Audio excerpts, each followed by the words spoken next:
Okay, so back in this story.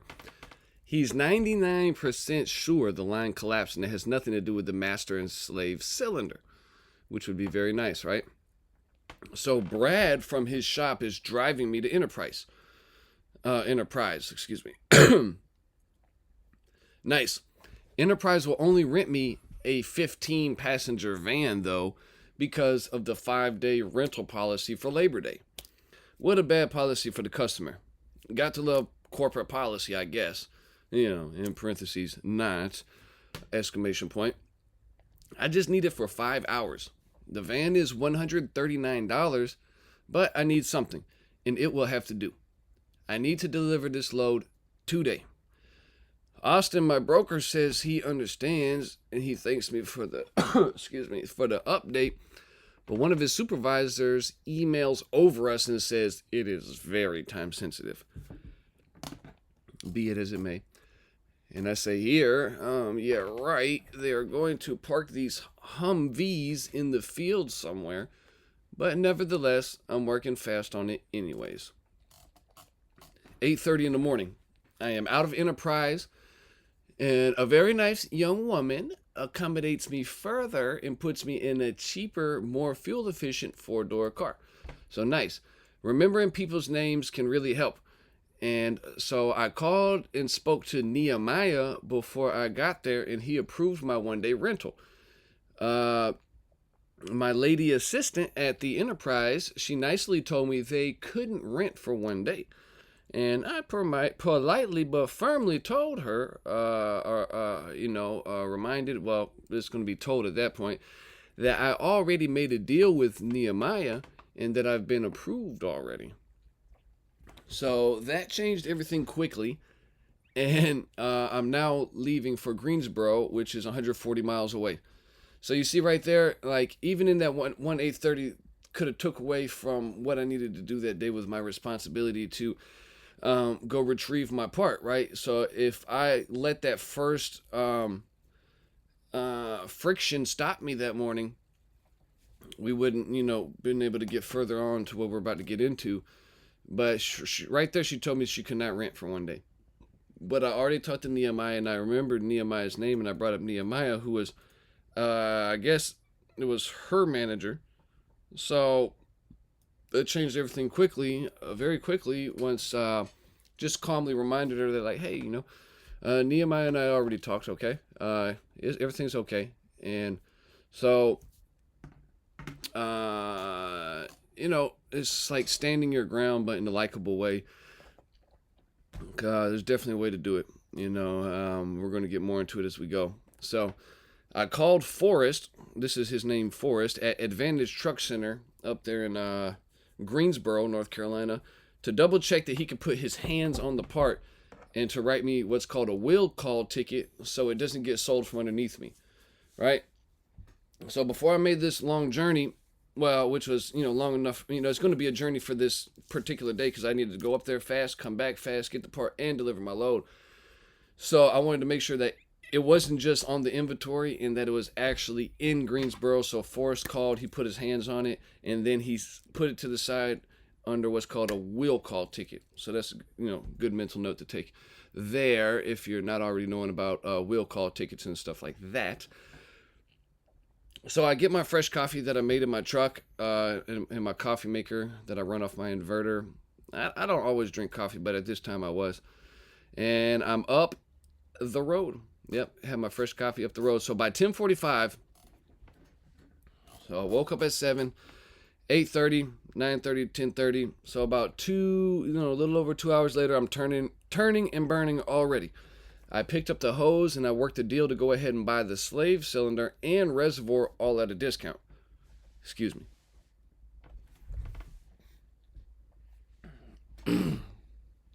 This microphone picks up every little sound.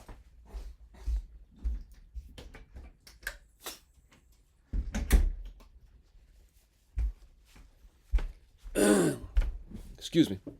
So I decided to go ahead and buy the slave cylinder because the dealership down the road didn't have one. But they do have the master cylinder if I need. So you see, I went ahead and bought the slave cylinder and the reservoir while I was up in Greensboro, because the Volvo that was in St. Paul's, 10 miles of the road, or however close it was, they did not have those two parts. So while I already had the advantage of what the location of being able to get the parts, I went ahead and picked up those parts there. And if I decided to need the master cylinder, I would have it right there in town. See, and that's why I clarified it right here. In the next part, I said, here at the top of the page on 37, I don't want to return the car and end up needing the part and being right back in the same boat. So right here, I put that reminder to think ahead. Think ahead when possible, when we're already out doing this, spending money, spending resources in this case. So the slave cylinder ended up being $220 down from the asking price. I kind of wrote that weird, but it was, $40 down from $260. So the asking price was $260, and I got it for $220. Much cheaper than I anticipated as well. I think I was expecting $300 or $400. So I say right here in the bold letters, it pays to call around and get prices when you're over the road. Like when you're over the road and you're needing certain parts, especially higher ticket parts, it does pay to call around and get a couple different prices. Then you could use some of the prices that you get from other dealers against other dealers as far as like price matching and stuff. So that number 220 came from the Volvo dealer in St. Paul's. They didn't have it in stock though. So in Greensboro, I go ahead and ask to see if they have it, and they do, for $260. So I remember that it cost $220 in St. Paul, so I used that price benchmark to go in and make my deal. A lot of the parts guys, they don't have much authority to make deals, but if they do like you and you're reasonable, usually you can shave a few bucks off the retail price if need be. A lot of times that happens without asking anyways, but I ask, if I go ahead and buy all three, will you sell me the slave cylinder for $220? I got quoted this already on this part. So not only does he agree, he takes $10 or so off each of the other parts. What a great guy. Thanks, Forrest.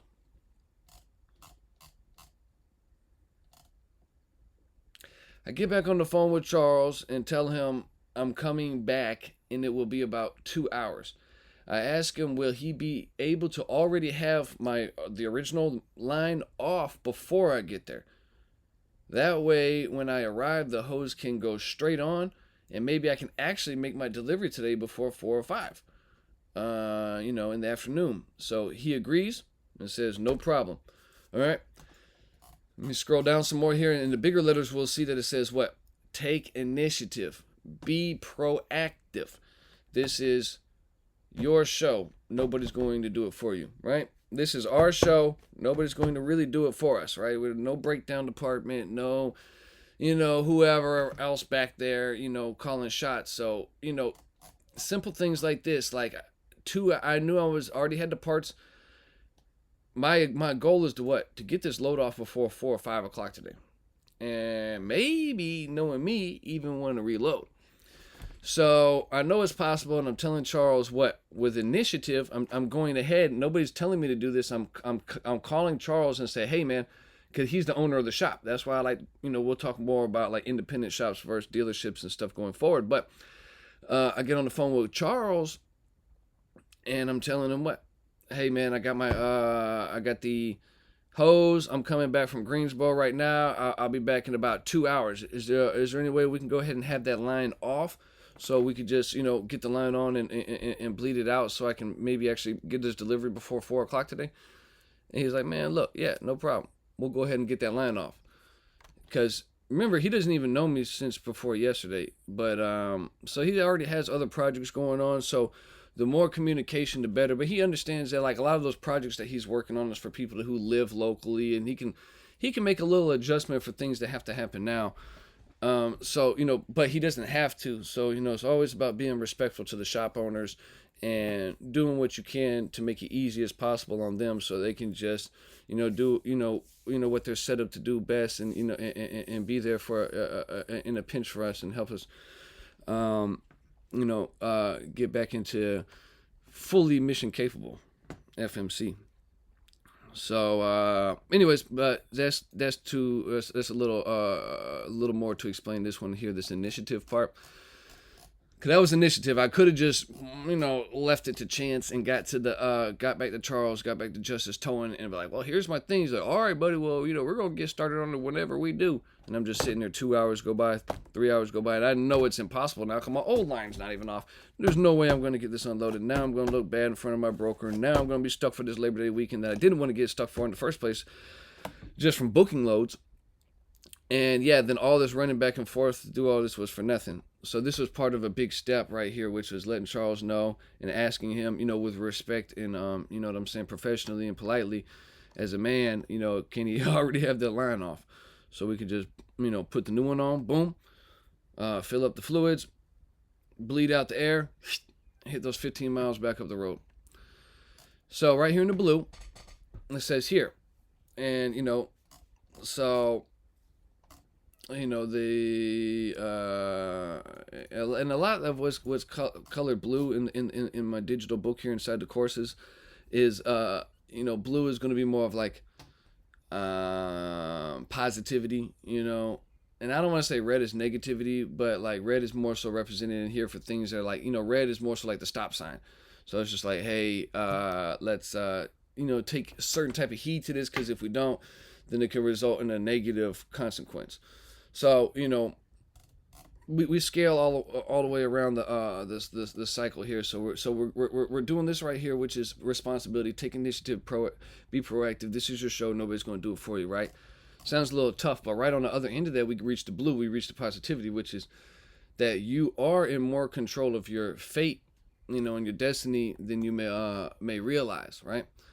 And this is with a smiley face. This is a positive thing that, to know more so as we proceed, even the next chapter, which is mentality, into just, having a positive perception, and how much that increases our success rate, right? Almost dang near every self-help program and book and different books that I read, like right now I'm reading this one. This the Neville Goddard collection, and this is like 10 books, all 10 books from a modern master. But a lot of it deals with what? Mentality and what we perceive, our perception. So let's keep it moving here. Chapter 1, right? So we are in more control of our fate and destiny than we realize. A lot of it comes down to our thoughts and what we think and what we want and our perception, and and how we express that through our attitude and our our initiatives and ambitions and etc. Right?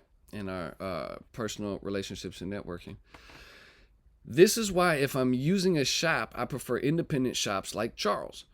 Right? It's just difficult to get this type of service and flexibility from a dealer.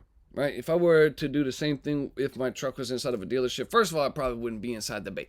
Right? We're going to talk about that more in in like maintenance chapter, I believe, and which truck should I choose. But first of all, I probably wouldn't even be inside the shop. Still be waiting. And let's just say if I was in the shop, hypothetically, and I call to ask if they'll go ahead and take that line off before I get back. They might. It just depends. It just depends on couple of factors and how well we do it, but it's just way less likely to get dependable flexibility from a dealership in my experience over the last decade. But maybe things are getting better. I don't know. I stopped going to dealerships probably about half a decade ago. Yeah, except for to buy parts. So, but I started off doing most of my maintenance and service in the dealerships because, it just seems like the right thing to do. It makes sense in the beginning. So, here we go. So here's some good things to remember, right? As far as when it comes to, I don't want to sound like egotistical, but by saying getting what we want, but just getting done what we need to get done to move our business forward, right? Which is what we're talking about at this point now.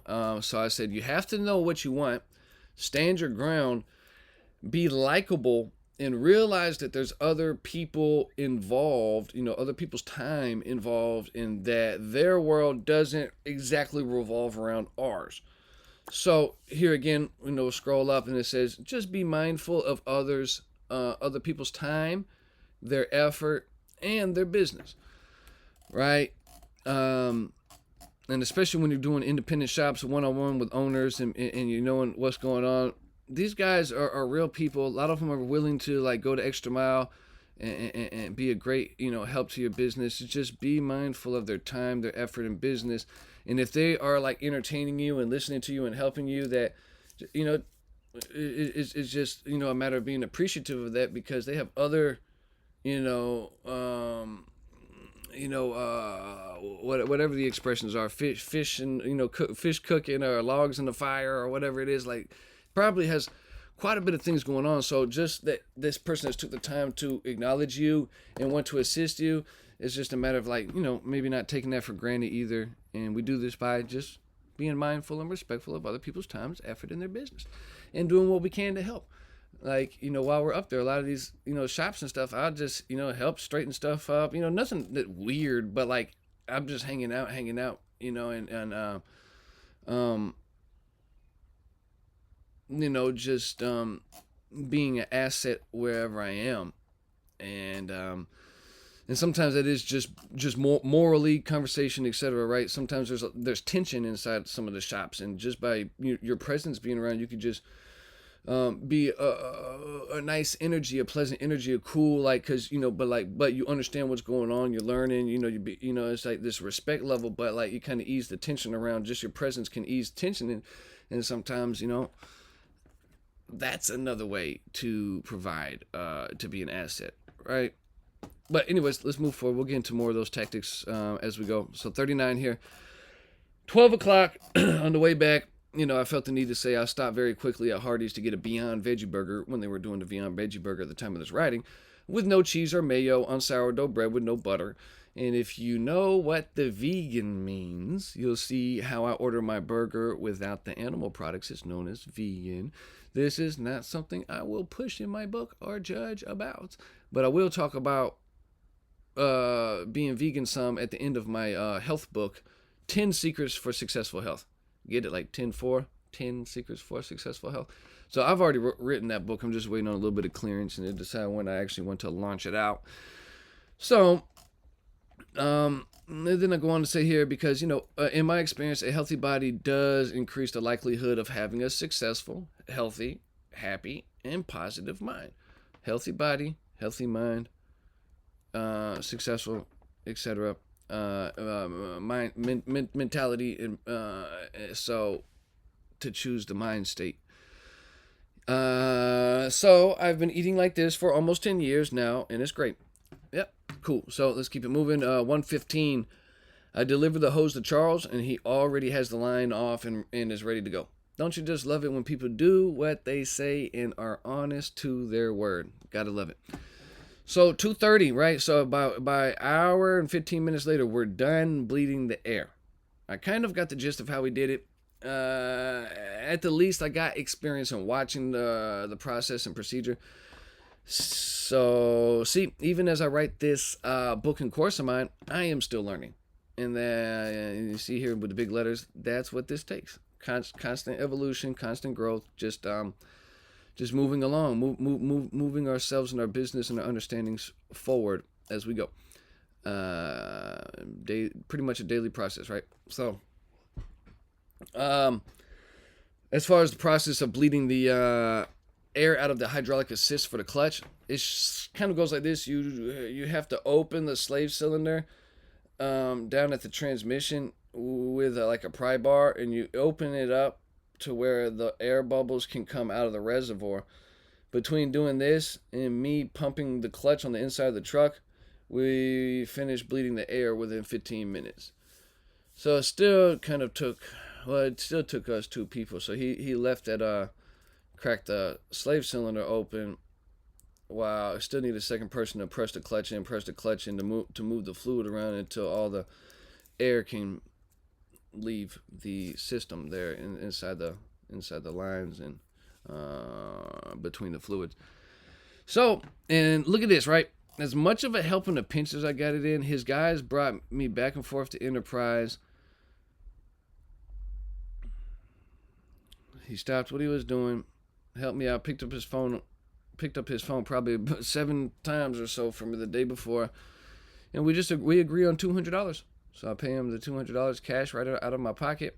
Thank him so much, and because really at the end of the day, what they did was, hand tools. It was a fitting, and bleed the brakes out. So in actuality, like, my situation was way bigger than what was required. So Charles was like, we just agreed on 200. And I raced back 15 miles to Enterprise to go drop the rental off. Yep. So before I leave the shop, I call Enterprise and I talk with Brad at Enterprise, and I ask him, will he have a driver ready to take me back to St. Paul's? Remember, because this place is 15 miles away.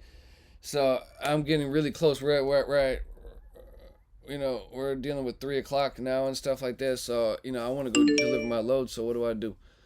I'll go ahead and call down to Enterprise and make sure that they're going. That ask me if they're going to have will he, not could he or if he. I said, will he have a driver ready?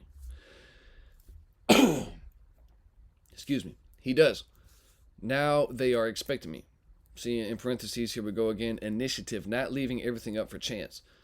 So who's to say if I would have got word to get at Enterprise and they would have just, it would have been on the scramble, say they didn't have a driver, or that they don't do that, or whatever the case is. But Enterprise does do that. I get dropped back off at 3:30 here. So I get dropped back off at Charles' shop, and I'm out of here. Just in time to make my delivery at 4 o'clock, 4:15.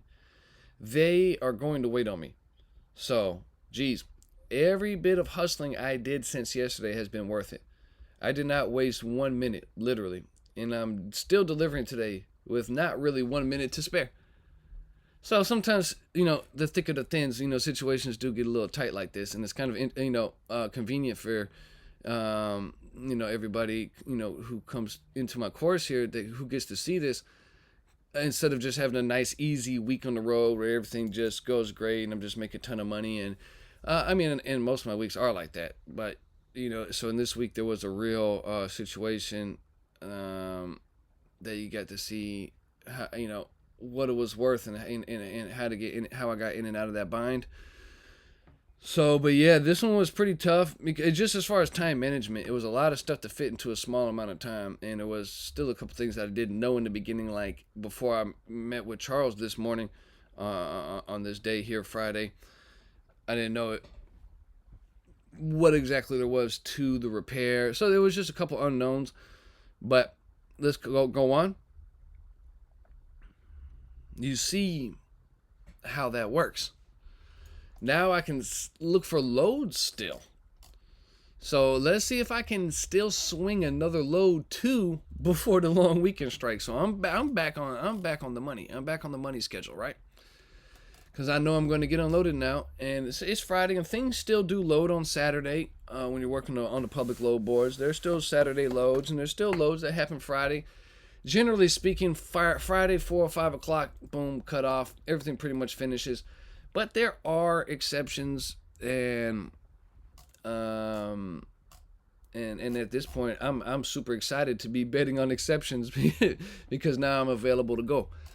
So let's continue. Page 41. 4:15. I arrive at Fort Bragg. I get checked in. I've already called Lieutenant Joe. So him and his crew, they're all expecting me. I've kept them updated throughout the day. So I'm the last truck to get unloaded before their Labor Day weekend starts. So in this case, not happy to be sticking around, but they're definitely happy to see me now. The dock was right past the inspection point here at the Fort Bragg military base. I back up to it, and then I jump out of the truck, greet everyone, and quickly get all my chains and binders off so they don't have to wait on me any longer. This whole process takes maybe 30 minutes. I get my signed BOL paperwork back, and everybody leaves. So, right here in the blue, I say what? I've been on go all morning and day and since yesterday. So I move my truck out of the gate. I park in the staging area, pull up truckstop.com, and mentally just take a crash for a moment with relief. So with relief, I pull out to the staging area, and I pull up truckstop.com, and I look at it for a second, and I just whew, close my eyes and just take a deep breather. Like, man, look, let me give myself a little break. And really, it was probably just like a 5-minute break, or maybe even a 1-minute break or a 2-minute break, but it was such a deep relief.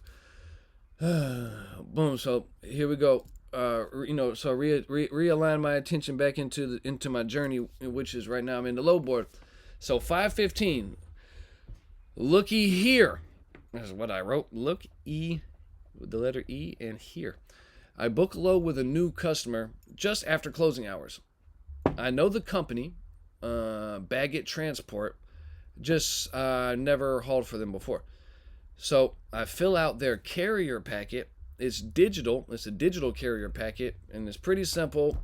Fill in the bubbles, type in a few things about my company, and a lot of my information was pre-filled. So it gets easier. A lot of this does because a lot of these paperwork, when they say having your own authority and paperwork, a lot of it's coming down to like 2 or 3 companies that manage all the information now. So like Mick Leod or RMIS, for example. So like RMIS will already have a lot of my information pre-filled. So when a new customer comes in and they want me to do their paperwork, a lot of my information will be pre-filled because they're part of the same system. It's not the best load, and it has a pretty big deadhead, but it does load tomorrow on a Saturday on a Labor Day weekend. So I'm pretty excited about that. It's right at like $2 a mile at the time of this. At the time of this riding. So this is before the boom of 2021. So we'll just put it like that. There's still definitely money to be made, but Northeast was still really slow, and a couple other places hadn't got back online yet. This is still like 2020, so it pays right at $2 a mile to go to Fort Worth from Huger, South Carolina. It's a heavy load, 44,000 pounds of steel beams, but no tarp, $22.50 on 1,128 miles. But remember, it's so much better than just being stuck all weekend, not being able to work, or even unloading still and being stuck all weekend with nothing. Doesn't mean I'm going to like stoop lower than $2 really, because I will just sit now, because of where I've worked my business too. But let's keep them going. I figure I'll make right around 1,830 after fuel. So, but remember, I'm also working off the strength of my Fort Bragg load. And so right here in green, it says that plus the 3,100 for my Fort Bragg makes $4,930 after fuel. In those 6 days. But Labor Day weekend, so really like 5 days, but still within the 7-day week. And with my delay, with losing my clutch line, and etc. So, the going back and forth with the rental. And so this load will take me back through home. So why not? I'll spend Sunday afternoon and night at home is what I'm thinking. So I delivered that Friday. Still Friday, I just relaxed. I probably started deadheading close to, get myself relatively close. It was like a 200-mile deadhead or so.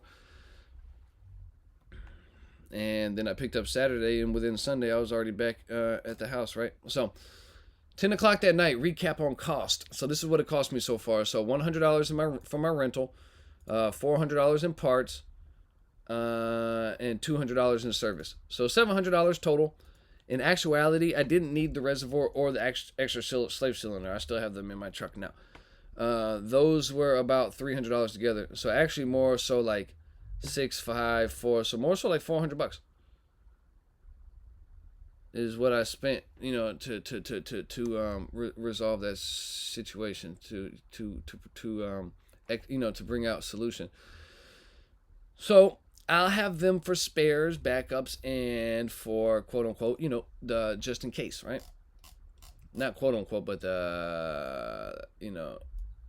just the not the full quotation marks, but what's that parenthesis? Not parenthesis. What's the one up there? Not the comma. What's the floating comma called? Goodness gracious.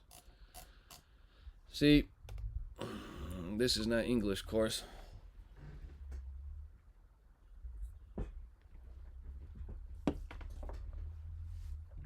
Apostrophe.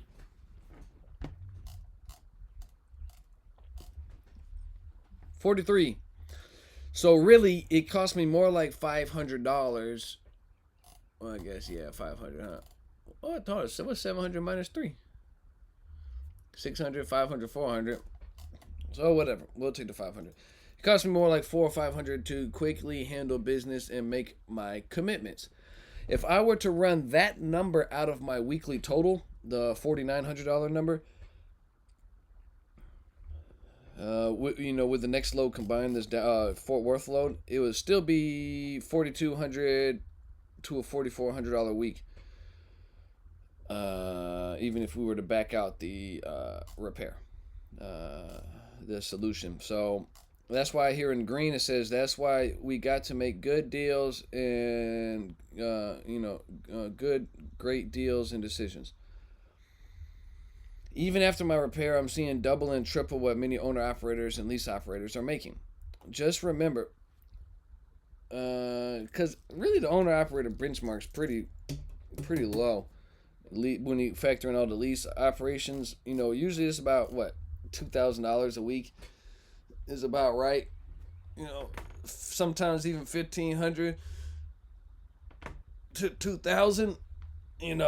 It seems to be about the benchmark for most lease and owner-operator operations. Then you get into your 3,000s, when you guys that are, more so into doing well at Landstar, Mercer, and guys who are able to book their own freight. And then there's certain other operations.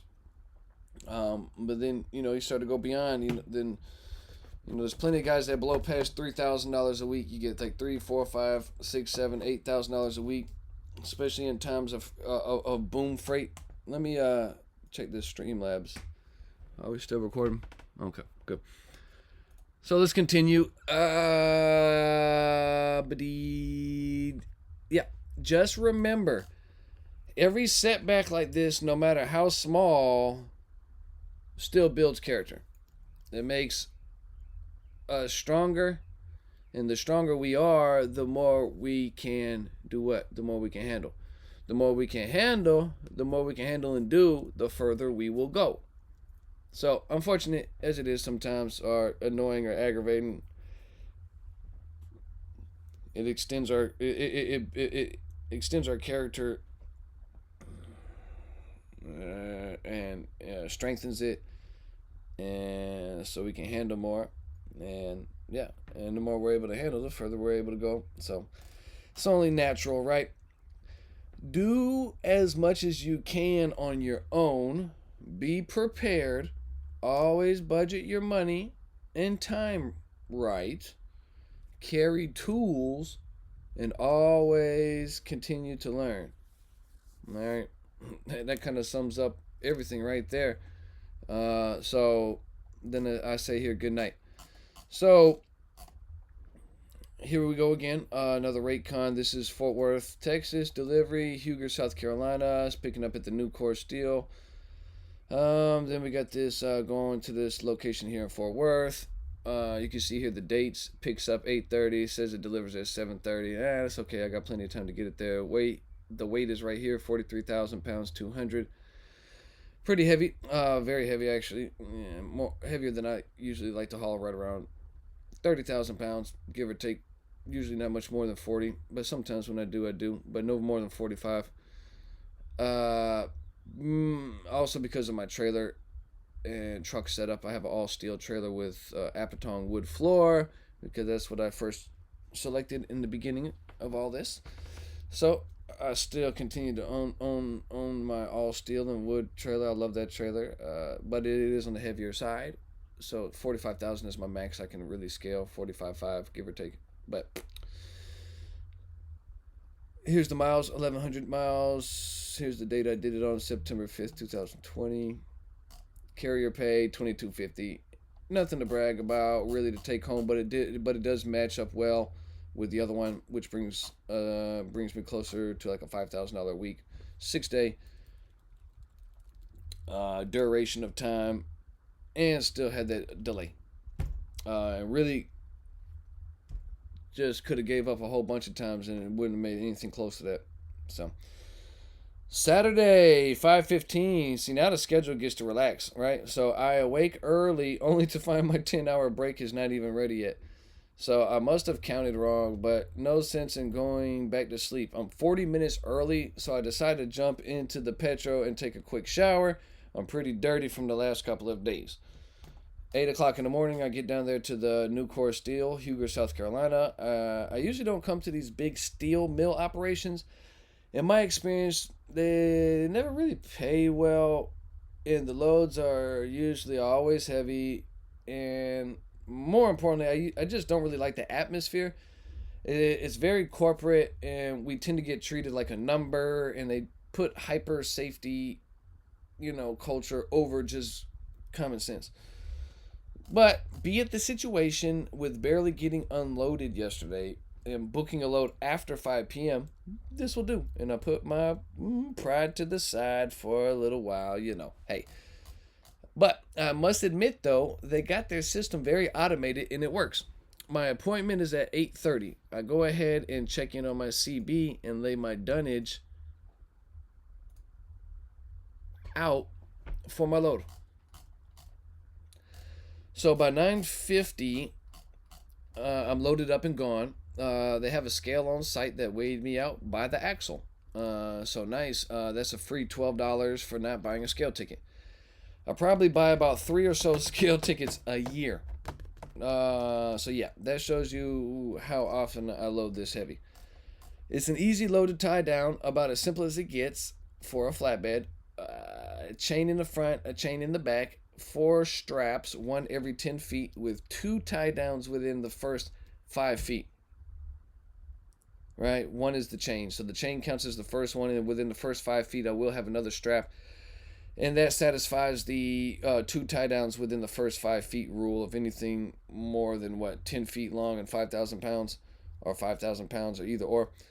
So I have 3 days to run 1,150 miles. So what's the math on that? 369. So about, really, I would just need to average like 350 miles a day.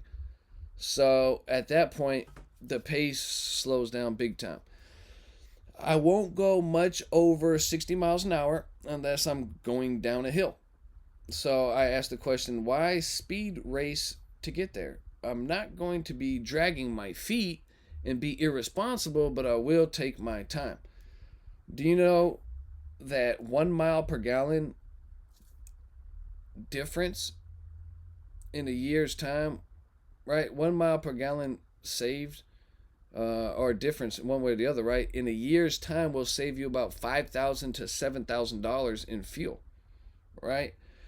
So that's a great incentive to me.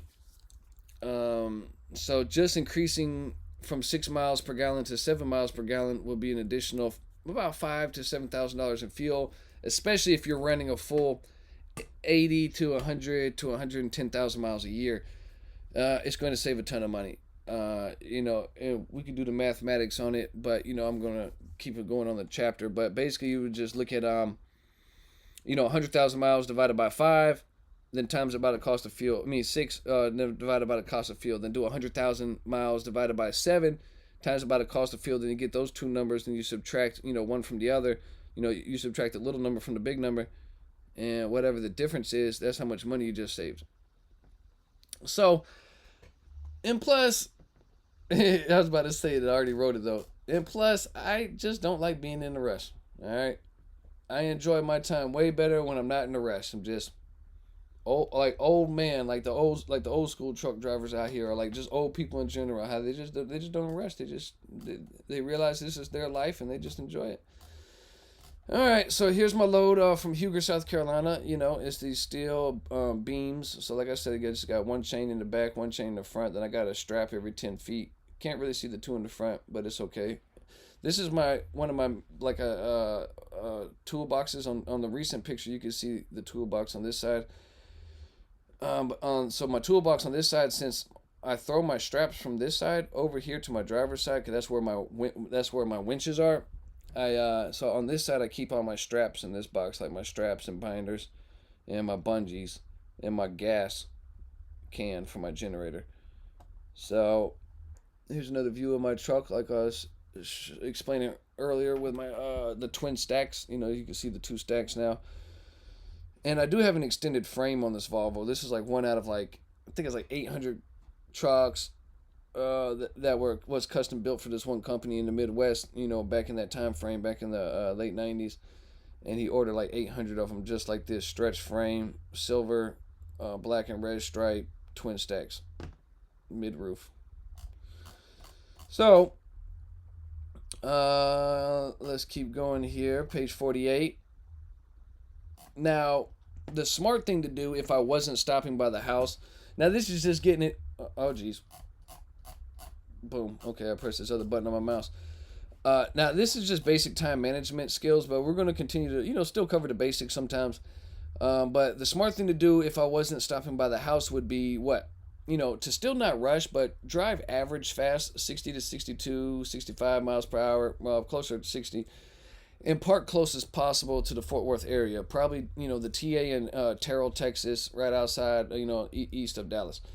And make a 34-hour restart out of it, right? If I was really out here running to be super efficient running, but I'm not too worried about that on this one. And since I'm coming through, going through home, I'm not going to go all the way to Terrell and get a 34-hour restart out of it. But that probably, would be the more efficient way to do it, right? Would be go ahead and get a 34-hour restart out of it.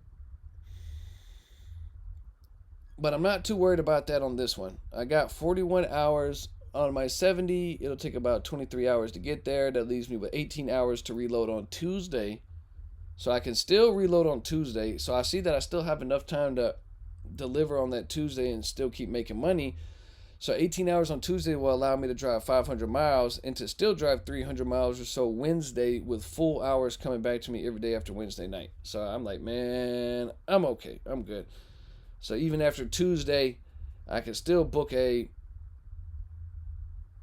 800 mile load if I wanted to, or at least a clean 500 mile load, then do a short load, then get hours back after midnight to run the rest.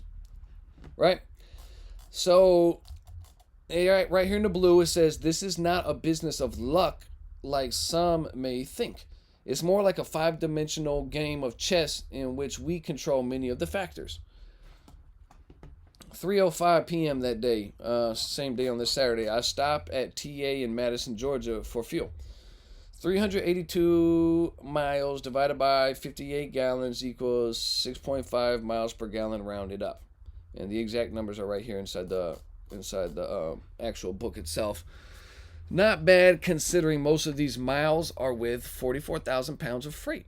That I'm carrying on my trailer. So 6.5 mpg, still with 44k on the back. Not bad. I like to benchmark around 6 miles per gallon and up. If I wasn't getting at least 6 miles per gallon, I'd be pretty not pleased about that. I would still need to be in the upper fives, but we'll talk about that more when we get into like which truck should I choose when we're looking at newer trucks and their emissions, and with their increased fuel efficiency, and also pre-emission trucks with their lack of emissions and their increased reliability, but also with their fuel inefficiencies or projected fuel efficiencies compared to the fuel efficiency of today. So, but as you can see, 6.5 miles per gallon, anything over 6, I think, it's still going to be making, great money. Yeah, depending on, the type of deals that, we're making and stuff like that. So let's keep it going, because the stigma is that old trucks, pre-emission trucks are, horrible on fuel. They're never going to really do well and stuff like that. You're always going to get 5 miles per gallon. But I'm just here to show you that in my 2000 model N14 at 435 horsepower is the way I drive, I'm still getting 6.5 miles per gallon, 44,000 pounds. Now this number would be closer to a flat 6 if I'm driving in like, off the interstates in Pennsylvania or West Virginia, or pulling more inclines. But yeah, where I drive and what I haul, I'm seeing constant mid 6s and even 7s, above 7s when I'm like empty or hauling like 15,000 pounds, 20,000 pounds and less and stuff. So 6 o'clock, I stopped for the night at Newborn Truck Stop in Tallapoosa, Georgia, exit 5. That's on I-20 coming out of the state. I really like this truck stop because there's almost like always parking. It's an old school truck stop. It's old school and it usually attracts mostly owner operators. It's very easy to remember too. I-20, exit 5 on the Georgia side, right by the state line. So right before you go into Alabama, boom, exit 5, there's a Pilot on the exit 2. It's the big truck stop on top of the hill right by Pilot. They got a really decent chrome shop that has a lot of oddball stuff not easily found in the regular truck stops and in other places. They have a CB shop. He's pretty good for sure in there, at least last time I checked. And they also have a repair shop where they do oil and tires, if need be. But, I just like the open parking. There's not really lines. You just go park and everybody just respects each other's, place. And, guys will be out there with their hoods open. And just, it's just a place where, where other owner operators tend to attract other owner operators. And it's usually pretty cool. As far as just, less stress, and most of the trucks that when you get there, if you park next to 2 trucks, even at like 6 or 7 o'clock, those trucks are probably going to stay there all night. So, you're going to just have a nice night sleep. Nobody trying to back in a little small parking lot while you're sleeping, and you crunch. And now you're out there looking like, what the heck is wrong with my hood? And I don't even have my clothes on. Okay, so, well, as far as my outside clothes, I got my sleeping clothes on.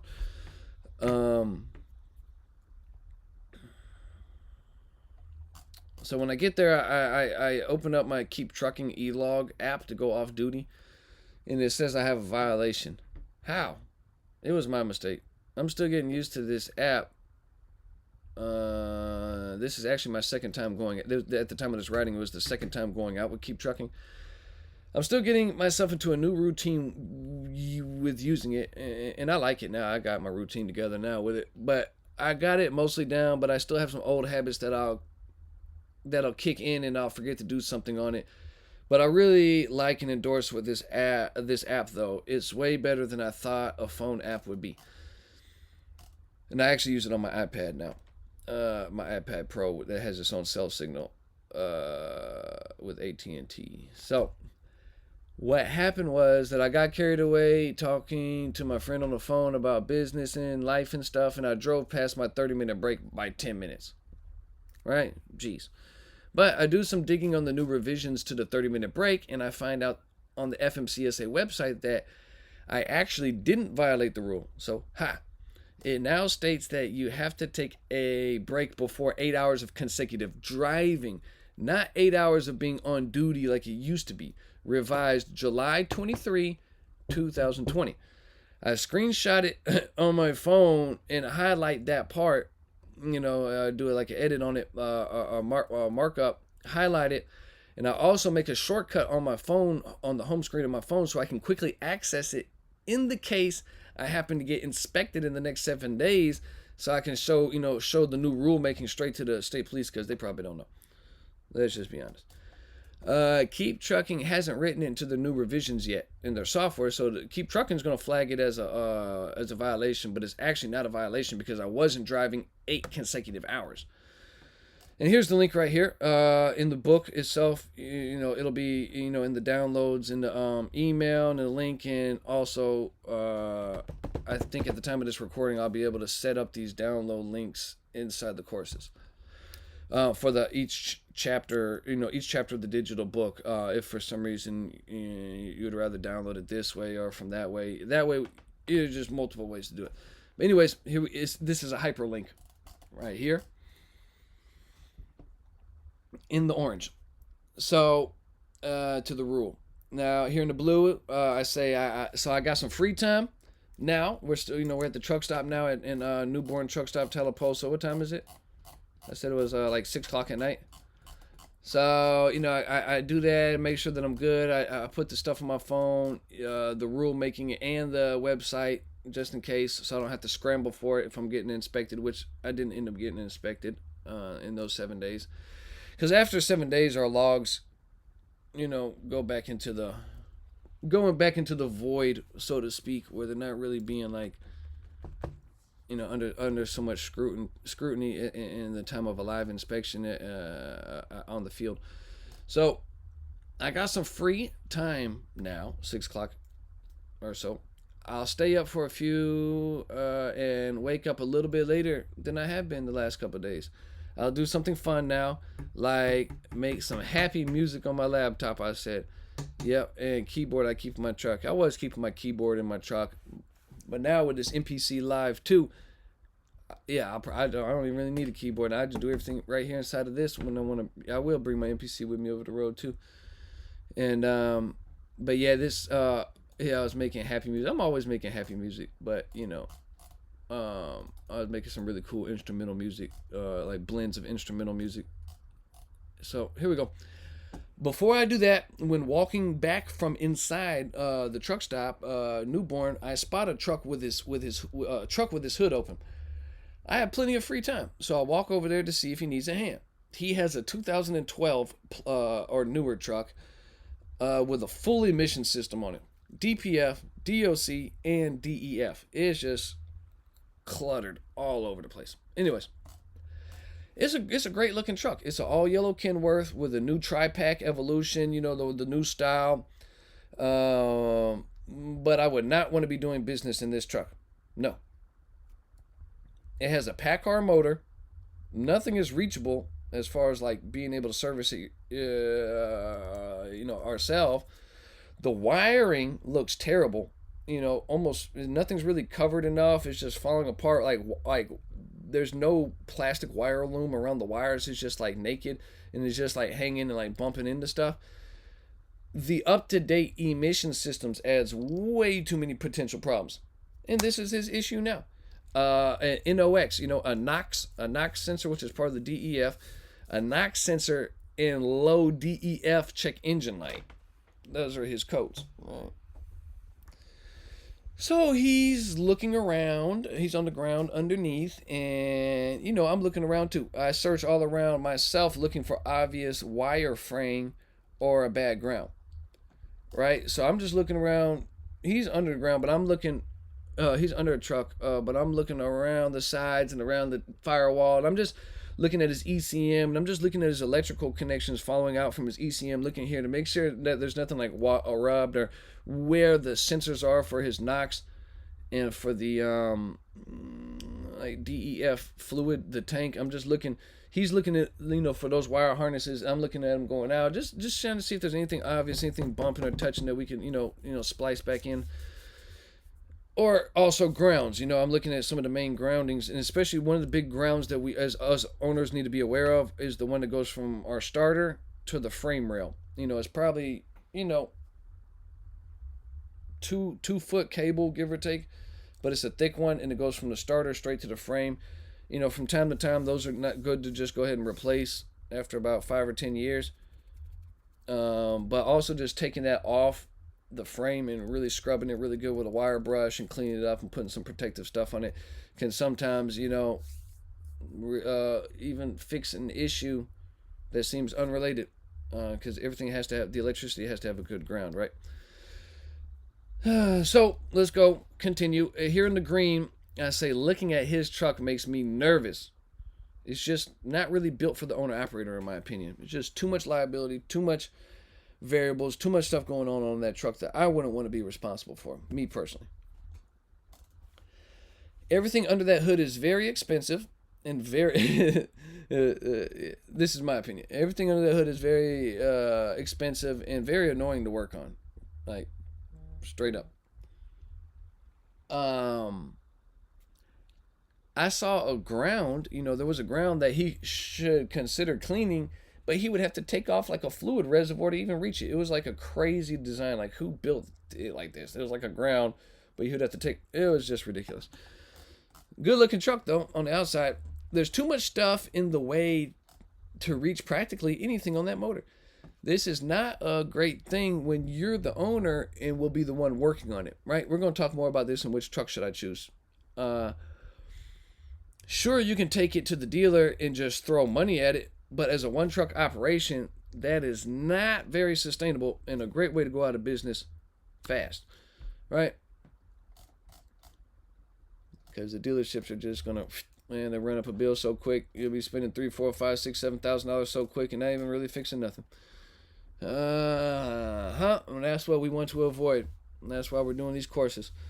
So he gives up on it, and I don't really see any leads myself. But he seems like he really didn't want any help. So I didn't get on the ground or anything to help look further. Because, I wasn't doing anything. We could have kept looking, got on the ground, did all sorts of stuff.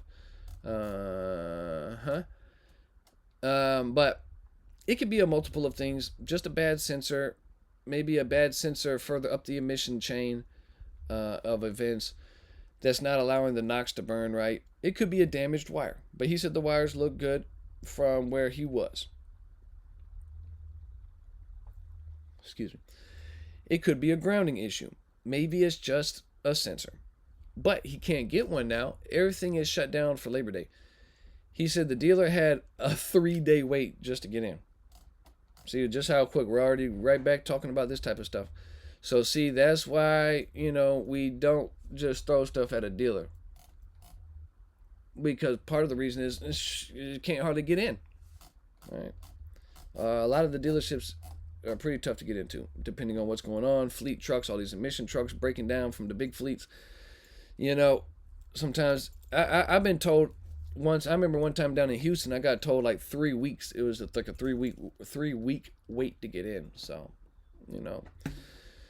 it's good inspiration. It's just stuff to be mindful of, right? So the dealers almost never really care. Now, this is my opinion. So, I apologize for writing some of my books so opinionated, but that's why we're also doing the courses, and I'm here, to do this right here, to walk, do this walk with you, this walk together, because I'll have the time eventually to reword some of this, but, this is all a process here, constantly, and just like anything in life that we're doing, including our truck driving business, it's always a process of like, fine-tuning it and just getting rid of what you don't need and making it better, right? So in this case, I'm saying the dealers almost never really care about us, our time, our money, and our business either. And then when they quote-unquote fix something, a lot of time it goes right back to being bad. And then it's tooth and nail to get them to warranty their own work. And now we're back to doing what? Wasting more time to get back into their shop that didn't even fix it good in the first place, and back out with another weak fix. We don't want to pay all this money for weak fixes. This is why, I advise, that you got to know your truck, and choose your truck wisely. Okay, and I will help you do this later in the course. It's going to be in the whatchamacallit, which truck should I choose? Then also outside of this, of course, I have pre-purchase inspection too, where it's really more focused on the inspection side. Once you decide which truck you want, which motor, which drive line, gear ratio, and etc. All right, so it's 11:50 now. I ended up staying up a lot later, right? So I stayed up a little late talking on the phone, doing music, and writing this, because this whole week, I was writing all this down in my phone. I was documenting it in my phone. So, good night. Hasta la vista, I say. ZZZ. Sunday, 8:15. I awake early before my alarm goes off. I'm ready to go. Today I'll check my oil levels since I'm on flat ground and my motor is cold and I'm not needing to wake up and instantly power my motor on to warm up my truck and get going. So I use this opportunity to go ahead and get out, check my oil level. How often you check your oil will be a little different for each individual. I know that between 8,000 to 15,000 miles on my oil change is when I start checking my oil level at least twice a week, just to be on the safe side. Especially if I've been heavy or pulling mountains, right? Something that's requiring my motor to work with an increased pressure, then I will definitely make sure to do oil checks after certain times like that. Just I'm more inclined to check, at least is what I'll say. So sometimes I need a pinch of oil, sometimes I don't. I usually end up using about half a gallon to a gallon of oil between oil changes, and that's fine, right? So today I need about quarter of a gallon of oil, and that's fine. 8:55 in the morning, I leave out westbound on 20. I'll be going home today for the night, and I will be adjusting my clutch when I get home to compensate for the adjustment done to the slave cylinder, because there was some adjustment down on my clutch down at Justice Towing. So to make up for what we thought we needed to do at the time. So my clutch works now, but it still takes a little too long to go into gear from idle. Like when I was pressing my clutch and it was still kind of like took a little time and got a little resistance, then it would slide in. But I wanted it to be more like press the clutch in and I put a little pressure, then it slides in pretty quickly, right? No resistance, no grinding. So I got the measurement tool, and it's an easy job for me to do. It would take about 15 minutes, and I do it better than most of the shops will. And I say that because a lot of shops don't like to use the measurement tool. A lot of people won't buy the measurement tool, LOL. It's only $50, and it works every time. There's a very small clearance needed between the throwout bearing and the flywheel. It's less than an inch. And that's why that we use this tool, and it's shaped like a fork, like a fork, and it fits right in between the gap. So this is the gap, it'll fit right in between, and it's measured at the clearance. It needs to be like half an inch, I think. Don't quote me on that one, but and it fits right into the gap at the perfect width. So with the clutch pedal pressed down, you see. I have like my wife, she'll help me do it. Like she'll have the clutch pedal pressed down, and first the adjustment bolt has to be facing where you can reach it. But sometimes you got to bump the motor a couple times until the clutch turns around and the bolt shows itself. But don't worry about it. It's a little bit more down the road type of thing to know. But so the adjustment bolt showing itself. So when she's pressing the clutch in, I just stick my tool in there. My tool's already there. And I want it to be snug, so I'll just take that adjustment bolt, push it in with my wrench, and I'll just tighten it down until I can barely get my tool out. It's like a snug fit in between the two. So then once I get it where I think I need, tighten it will close the gap, and loosen it will open the gap. And then I'll take the tool out. She'll try it again. She'll press it again, and I'll just stick my tool, make sure it's fit. Then after that, boom, we're adjusted. That's how I do it, at least. Many mechanics will say they can eyeball it and don't need a tool. I disagree. Out of 10 people that says it, maybe 2 to 5 get it right. But in my experience, they almost never do. Just saying, from my experience. So if you ever need a clutch adjustment on the road, one thing you to make sure to ask them will be, will they be using the measurement tool? Or how do you measure the gap? If you get a response like, oh, we've been doing this for 20 years and I don't need a tool. I would probably say, okay. and just move on to somebody that does have the tool. Unless you know this guy. But like I said, if you're over the road and you don't know these guys, and it gives you the whole 20 years I've been a mechanic story, I don't know. Some people will charge $50 to $75 for an adjustment. Don't use the tool. They go down there for like 5 minutes. They spin the adjustment bowl until they think it's right, and you're left not much better than you started in many cases, right? $50 and $75 lighter on the wallet, though. Yeah, so I plan to do that when I stop on this Sunday.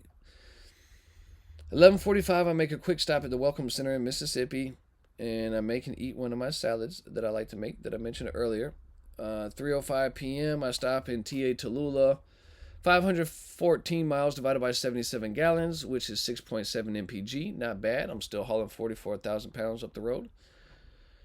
4:15, I stop for the night at home. I make a great time while not even driving too fast. So now I got the rest of the day. So we go ahead and adjust my clutch. It's a simple two-person job. My wife presses the clutch while I adjust it from underneath. I adjust it to exactly half an inch using my clutch fork measuring tool to check the clearance. I usually spray brake cleaner to remove any extra grease that may cause the clutch brake to slip. I power back on the motor and test out how it feels. It's better, but not all the way where I want it. I may have to adjust the slave cylinder adjustment nut to get it just right. I'll do that at another time, maybe tomorrow. It's good now to do what I need it to do. And Charles at Justice Towing did say the more I use the clutch pedal, the better it will get. So, see you tomorrow. All right, let me check this recording. Whew, another hour in the books, huh? We're getting to it, though, it's power and proximity, so, we're spending some time together.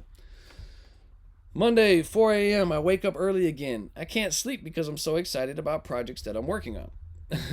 So I figure I'll read this book I got on my nightstand. Oh, yeah, so this is Monday morning, right? How to Control Your Mind by Napoleon Hill. It's a big, long interview with Andrew Carnegie. It's a cool book. Definitely like that. Read Andrew Carnegie, way ahead of his time. Napoleon Hill, too. Napoleon Hill is just asking him all the right questions. I really enjoy the tactics and techniques I learned. I just lay there with my eyes closed until the sun comes up. The plan was to sleep in, because it's still Monday, it's the Labor Day, and I only got about 200 miles or so. But so much for that. Excuse me. Well, about 250, 300. So by 9:35 in the morning, I leave out by now. I usually park at home, but I didn't want to bring this heavy load onto my property. I have a pretty sharp turn to make before getting onto my road, and it's challenging enough as it is without 44,000 pounds of steel sitting on top of my trailer. So since I parked at the truck stop, my wife now drops me back off. I load back up the fridge. I'll lock my pre-trip, eat some warmed up coconut cauliflower chickpea curry that we cooked last night. And I tell her goodbye for the moment. We had a great time yesterday. Today's pace will be very relaxed and chill because I got about 240 miles to drive, and that's it.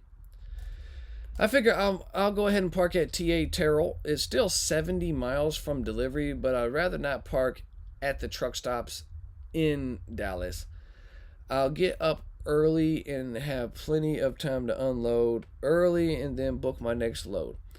Plus, the I-20 part of DFW doesn't really get too bad with traffic either. Not compared to like going through, like in the city, like 30 and the 35 and the big loop around the city. What's the big loop around the city? I want to say 635, but I don't want to say things that are incorrect on my course here. Yep, 635 in the 30s. Yep. So we're coming in on the 20 and get off on the 80 to grab the 635s and the 30s. So it's like really like 30. Yeah. So 20 is, in my experience, it's less traveled. It's less volume of population and people, using it. So it usually equates to what? Less traffic. My clutch feels okay, so I put my truck into gear, and guess what? My clutch feels really good. So maybe I don't adjust the slave cylinder later like I originally thought. 11:20, I go through Shreveport. All right, so I always see a lot of guys blaze right through here in Shreveport, but I would not recommend it. The road is so messed up through Shreveport that there's literally like 1, 2, and 3-inch drop-offs in the road and climb ups. So if you've ever been through here, you know what I'm talking about. It's like driving up and down little stairs. So I go to say here, now this is me personally, I drop it down into 9th gear and I go about 40 to 45 miles per hour through here. It is not beneficial for me to take my truck and trailer through that much abuse, boom, doom, boom, boom, boom, boom, boom, just to get to the other side of Shreveport 5 minutes faster. This road will tear something up, blow an airbag, crack a leaf spring, etc. So, if you slow anybody down behind you, it's okay. Don't worry about it. That's why there's 2 lanes and they can go around, right? Now, I'm not, attempting to sound like a jerk or anything, but we are out here to make money and be successful, not tear our truck up for the satisfaction of others who do not pay for the bills on their truck. All right? Remember that one, right? We are out here to make money and be successful, not tear our truck up for the satisfaction of others who do not pay for the bills on their truck. Right? So it's not a matter of disrespecting somebody personally or intentionally slowing somebody up, but it's like to make to what's the word? Not compensate, but to take less from it's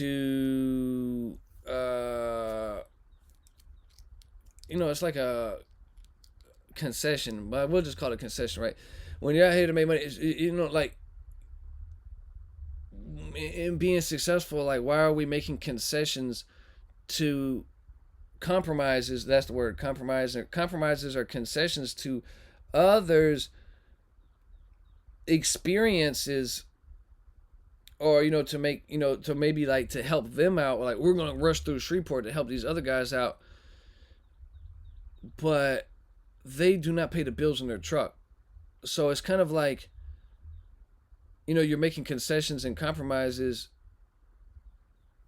really to someone who's probably not ever going to remember it. But it's like you're taking it, when we do that, we might be taking it too far into thinking that, like, how can we, there's 2 lanes, right? But, like, how can we really, like, continue to help others if we're sabotaging ourselves by, like, making our truck experience way more abuse just because we want to make it more pleasant for other people's drive today. So we gotta be careful with that. We gotta be careful because we don't want to hold people up and be rude, but at the same time we don't want to bang our stuff up just for the satisfaction of somebody's moment who is not responsible for the same things that we're responsible for. We're responsible for our whole truck and trailer back and forth. So it's a little bit different, all right? So don't feel bad if you happen to slow anybody up. Just do what you can not to intentionally slow people up, because then that turns into a whole nother thing, right? Page 59, 215. I stop in TA Terrell. I go ahead and fill up, so when I deliver tomorrow, I'll already have a full tank to turn and burn. I say turn and burn sometimes. But just to get up and go. 306 miles divided by 44 gallons, 7 miles per gallon. See, now I'm up into 7, still hauling 44,000, flat route for the most part. So I say, nice, exclamation point. Due to my easy driving and slow acceleration, I made about $70 more on this load because I used less fuel than I estimated at 6 miles per gallon. Last time I checked, you have to work a full day at Home Depot or at a retail to make 70. So I just made that much extra just by slowing down a little bit and driving with a feel consciousness. It was more enjoyable than driving fast too. In my opinion, it was. I just enjoyed my ride. Took my time. So I'll wake up at 6 a.m.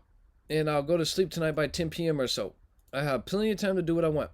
So that night I cooked some ziti with organic olive oil, basil, and garlic for lunch/dinner. I just made enough to just eat throughout the rest of the day. I update my book, this one here, because at the time of this writing, I'm just getting all this started. And I kick back and do other things with all this free time that I got.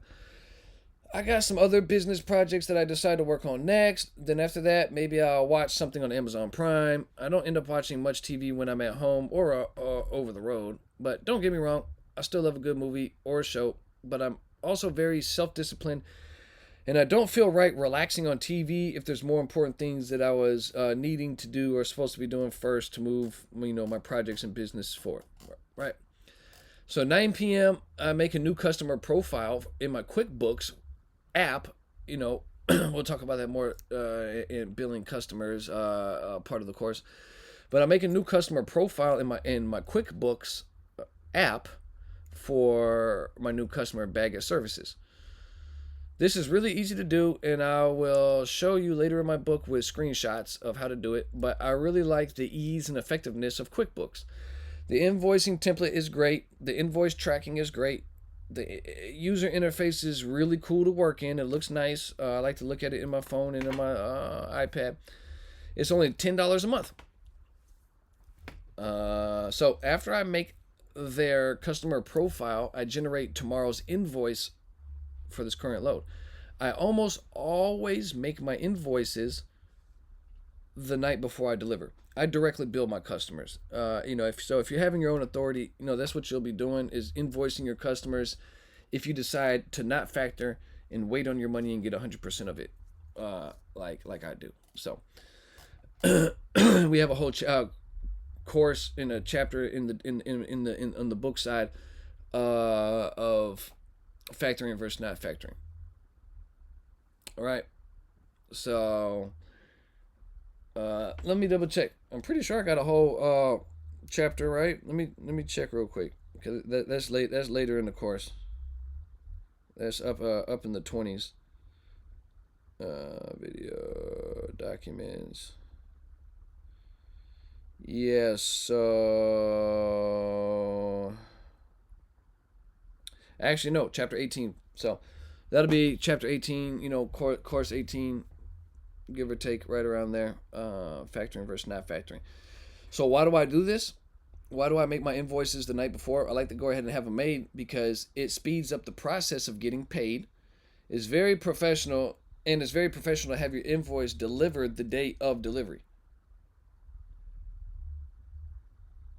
Remember, brokerages need this signed bill of lading so they can bill their customers, or turn it into their factoring company. Because brokerages use factoring companies too. It's same way we do or don't. So I get it. As soon as I deliver, I usually have my invoice in BOL submitted back to the brokerage before I even leave the property, right? So with the invoice already made, I just take a picture in my app called Tiny Scanner. We'll talk about that more. But inside Tiny Scanner, crop it out, make a PDF, save it to my files. I've been doing this on my iPad Pro for a while, and save it to my files. Then I pull back up in QuickBooks app. My invoice is already made with the load number, how much I'm billing for, and where to send the money to. Then it has a section on there that says attach files. Attach documents. So I just go to attach the PDF file that I just made with the BOL. Then I just press send, and I already have it, in the customer profile where the email is supposed to go to their accounting department. And then I include myself in the email, so I make sure that the email went through. And that's it. We're done. Before we even leave the property. So that's why I like to be usually like 90 95% of the time I'll have the invoice already made the day before delivering, so I can just go ahead and have this invoice out, submitted. It looks professional. It is professional. And then my 30 days to get paid, or whatever it is, 15 to 30 days, 35 days, it'll go ahead and start ticking down right away. Tuesday, 6:05 a.m. So now we're at the day of delivery, right? Is that what this is? Day of delivery? I am awake. I get up and I do my routine of making my bed and putting up my APU. I decide to make coffee in my truck and I set that up. I go inside, do what I need to do, and come back. I look over the truck and leave by 6:45. So here at 8:05 in the morning, Heidi and I, Heidi from R&R Express and I, we make a deal. It is for $2,450 on 1,100 miles.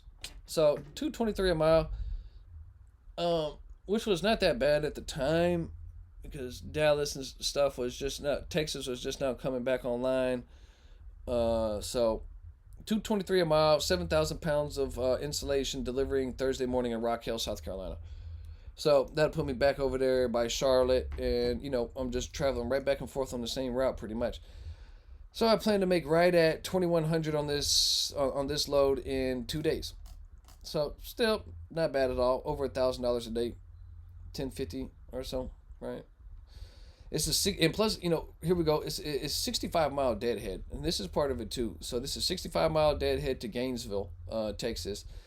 This Gainesville plant is GAF. That's the name of the manufacturer, GAF. And like Nucor in the big steel operations, this is a big construction material manufacturer, and I usually avoid those places too.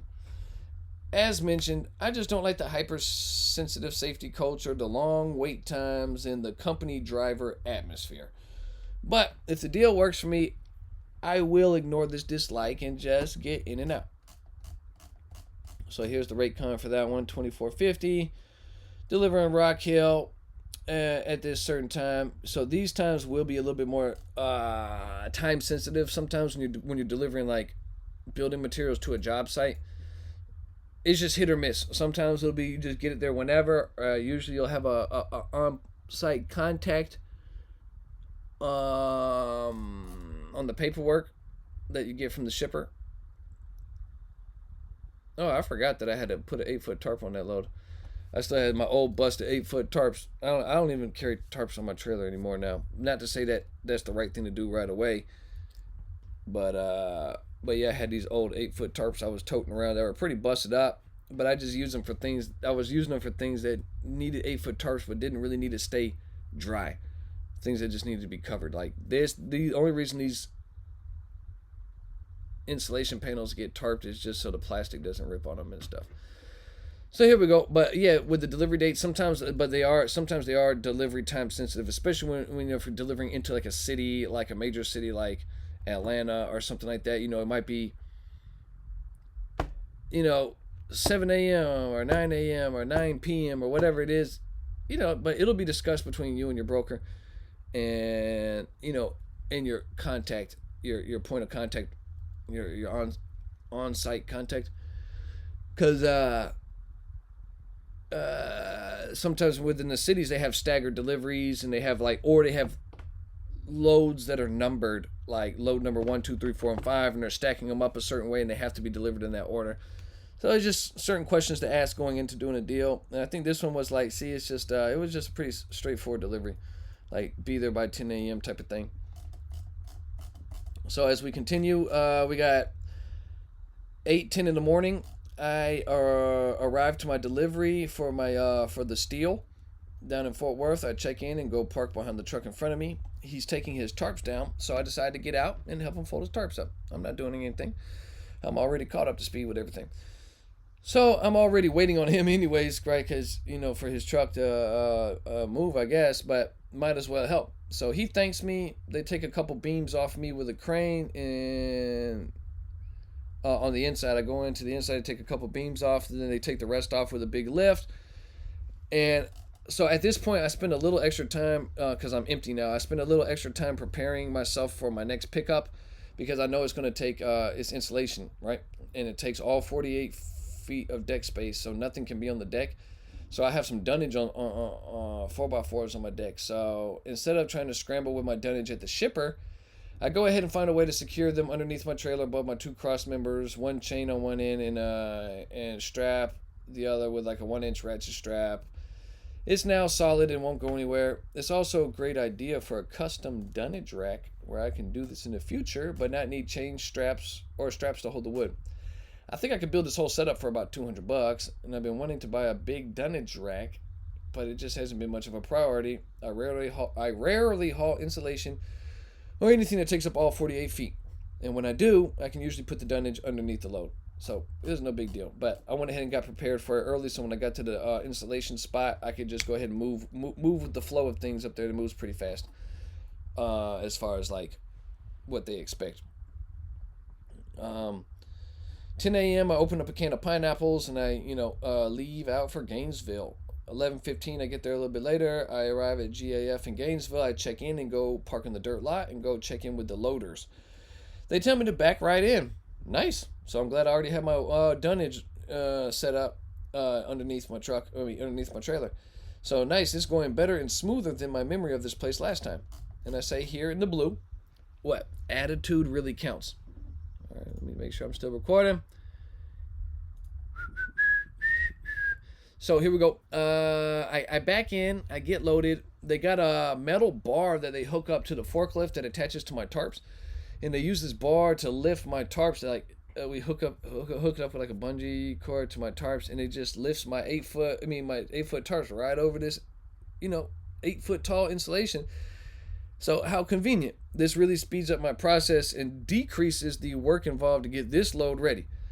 I email Heidi and I let her know that I'm loaded, and she responds, awesome, thank you very much. I make one of my great salads for lunch. And yeah, I leave out right here, 1:45, after finishing securing my load and all that good stuff. So I leave out southbound on 35, take quite a bit of traffic. On the 635, I grab Highway 80 to Terrell, and eventually get back on the 20, and I'm straight shooting from here. I got some phone calls to make, and I also start taking calls for reloading in South Carolina. I must have posted my truck. And sometimes we can do this if we want, like on truckstop.com, we can just post our truck as available in the reload city for that particular day, and brokers will know that we are there, and they'll start phone calling us and giving us offers. 8:20 at night. I pass right back by home, so I stop for the night with 5 minutes left on my 40. I don't usually cut it that close, but I knew this was in my reach, so I did. My wife picks me up and I'll enjoy some food and another night at home in my bed. Yeah. So tomorrow's Wednesday, 1 week since I started writing this. So I plan to wake at 6 o'clock, and I will be leaving out on the road by 6:45. See you then. So tomorrow we'll make 1 week. This is a real week in my shoes.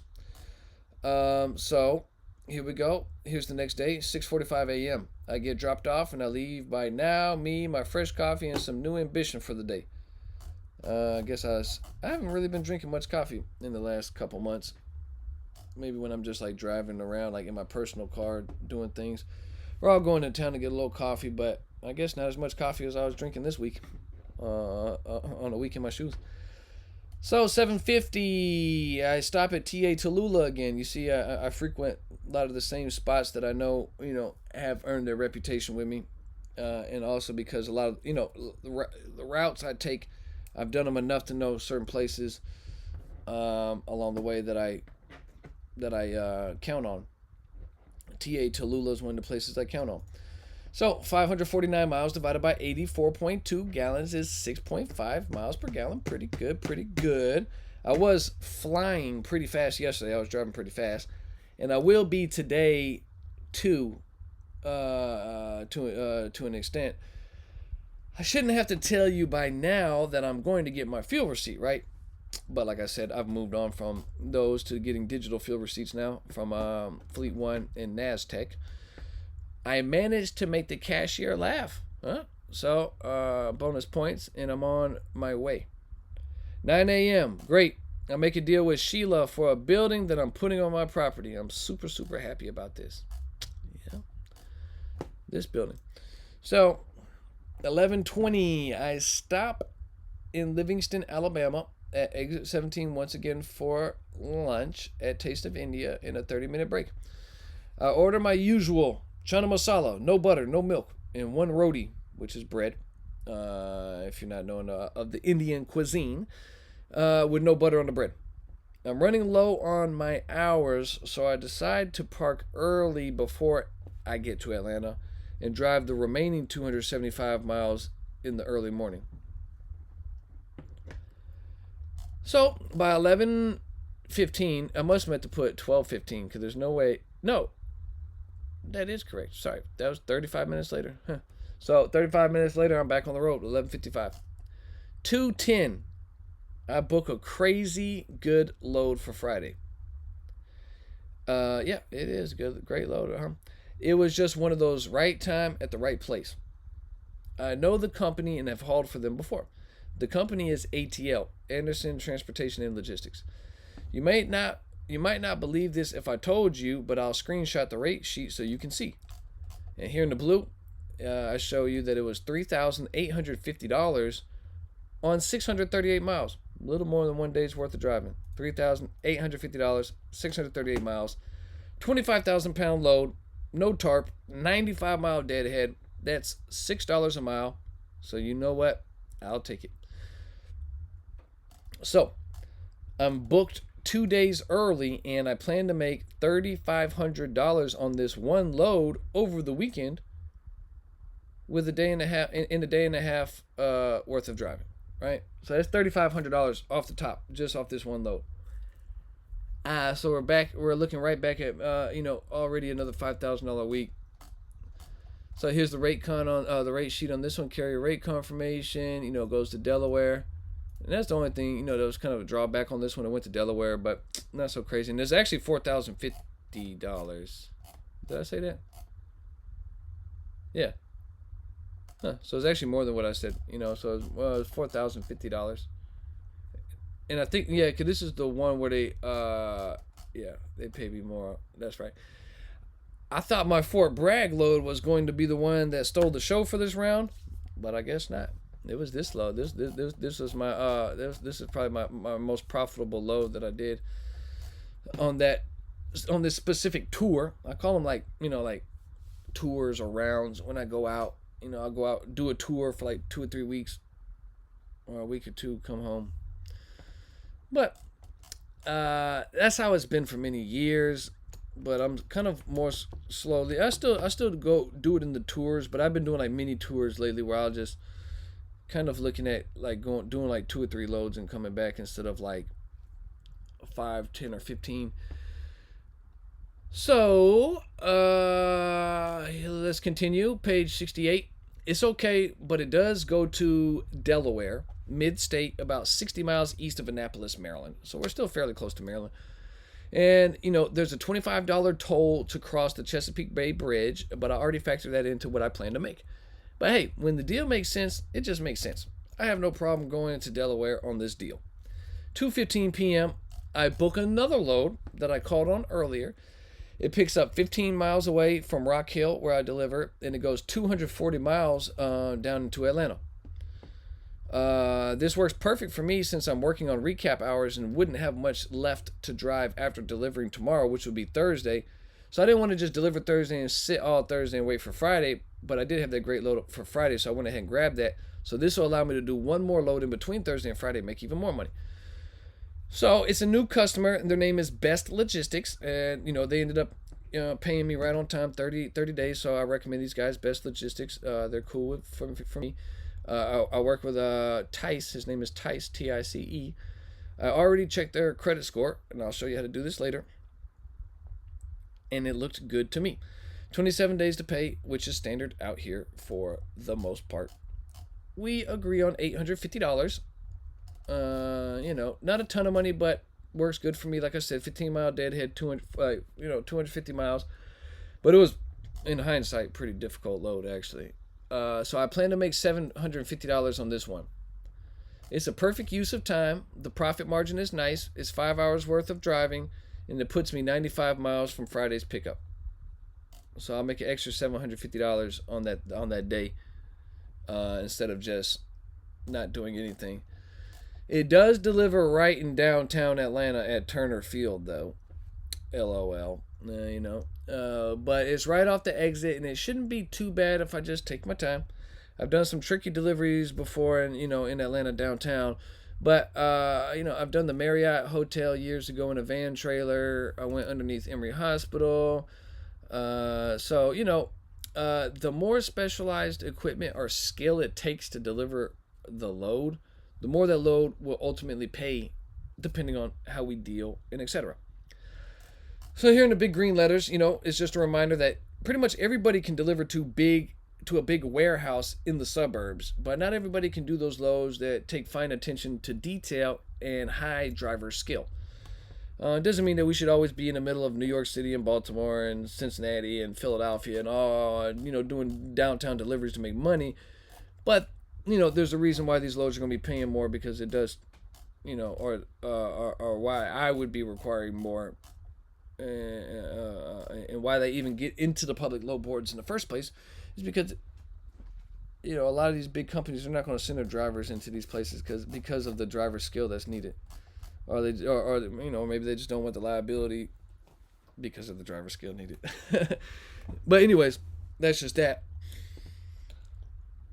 So sometimes it pays that.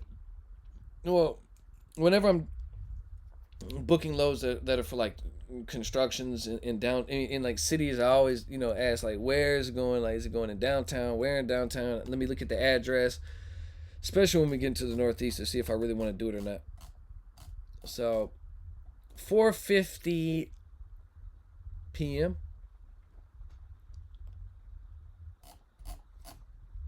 Yeah, so I'm stopping before I get to Atlanta.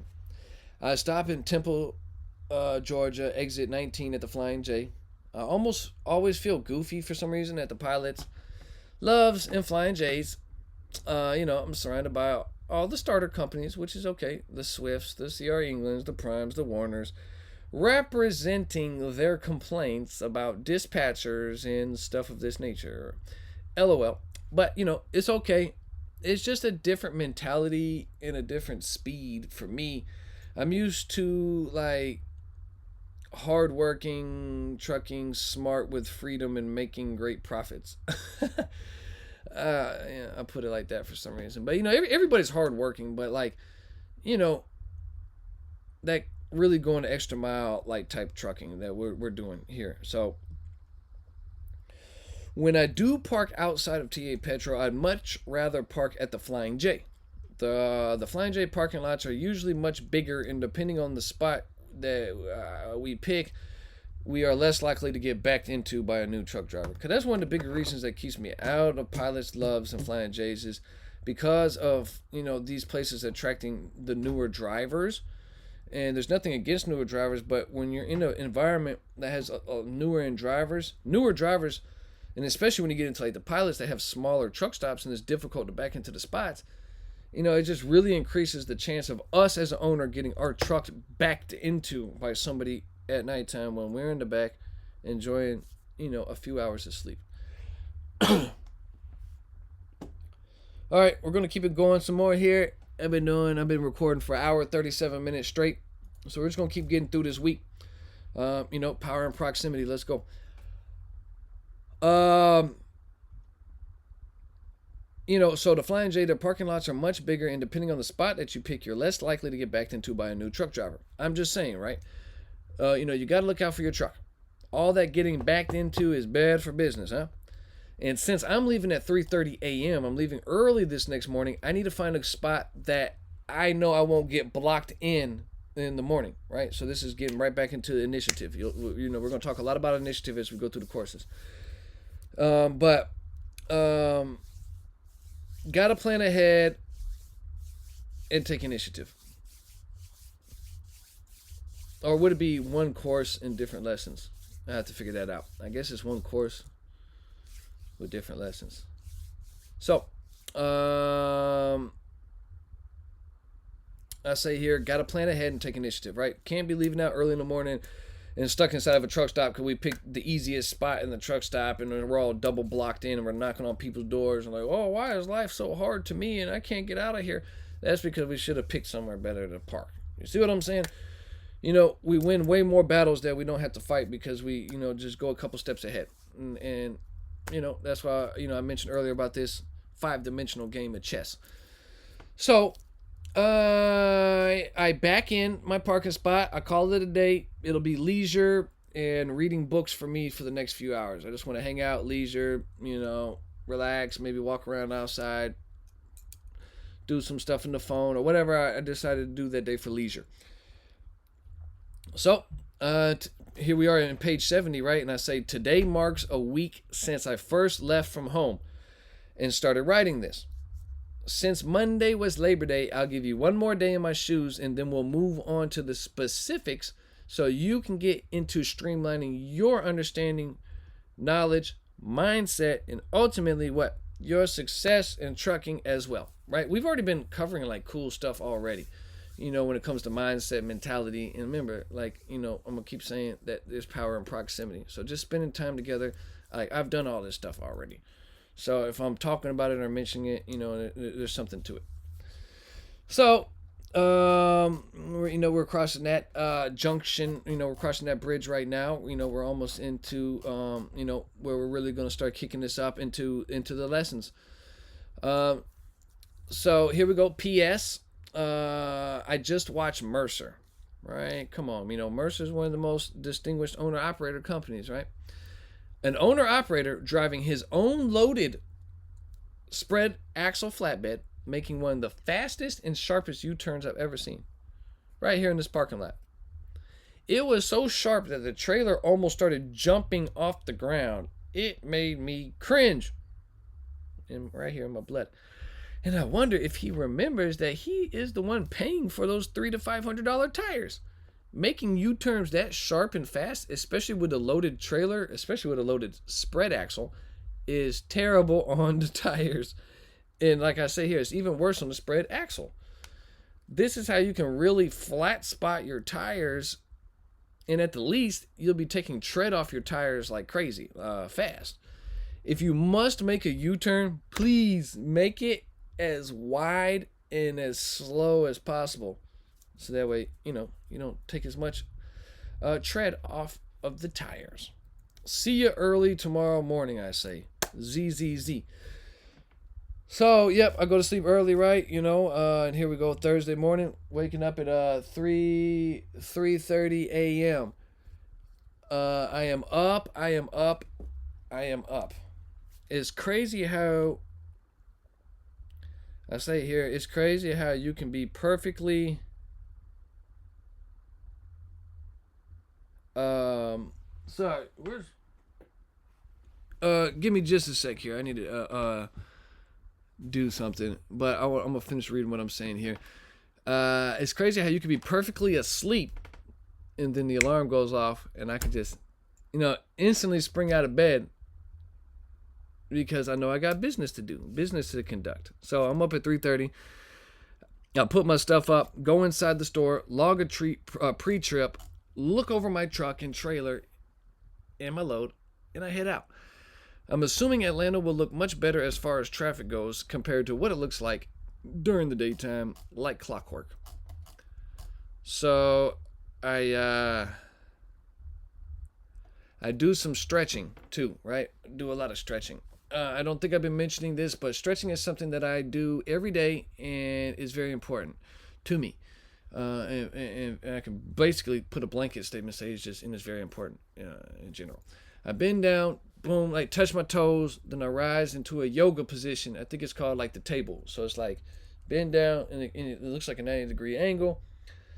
And with my arms and hands fully extended forward, and this really stretches my lower back and aligns my spine, and even down to my lower calf muscles, my lower back, and and a whole lot more. And yeah, it feels great. Doing this consistently will help keep my body, or help keep our bodies limber for the long run and assist in good posture. And I do different other stretches just to really, a lot of it is based around the spine, just aligning my spine, right? 4 a.m. I leave. 5:55, I stop at TA in Commerce, Georgia for fuel. So by 5:55, I already made it through the whole city. 516 miles divided by 74.1 gallons is 7 mpg. So now we're really starting to see the benefits of that 7,000 pound load. 9:30 a.m. I arrive at my delivery. So let me put this on pause for just a sec. I'll be right back.